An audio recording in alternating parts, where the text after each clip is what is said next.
sina Richie Rivero at sinasabing bagong jowa niya ngayong si Leren May Bautista na na-sight ng mga netizen na magkasama at magka-holding hands habang nasa isang ride. Sa kabila niyan ay hindi pa syempre inaamin ng dalawa na sila na nga. Kaya syempre abang-abang na lang tayo. O di ba kita mo, yung ride na yan, ayokong sakyan yan kasi may paikot-ikot siya, tapos parang swing siya. Parang pili ko mapipigtal yung kadena. Pero yan, mabilis siya, di ba? Mabilis umikot-ikot, Oo, umiikot di ba? siya, tapos parang nakatagilid siya, Oo, tapos tapos gaganon. swing lang siya. Pero ang sarap sumakay. Oo, dapat naman talaga nahawakan niya yung kamay niya, di ba? Pero, Kasi nakakasyoko. At mayroon pang pa-holding hand. Oh, yung pa-holding hands, Oo. parang di ba may sinasabi nga na yung action speaks louder, than words. Exactly. Kitang-kita magka-holding hands na inalalay. At saka public ride yun. Oo, ibig sabihin, Oo. mag-jowa na, kaya lang hindi pa umaamin. Oo, Halika, mag-golden hands na obvious. kayong dalawa. Oo, hindi mag-jowa,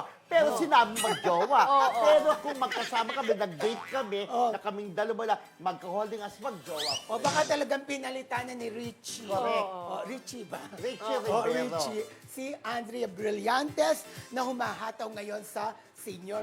Ang ganda ng Ang ganda serye, ng in Yeah. fairness, di ba?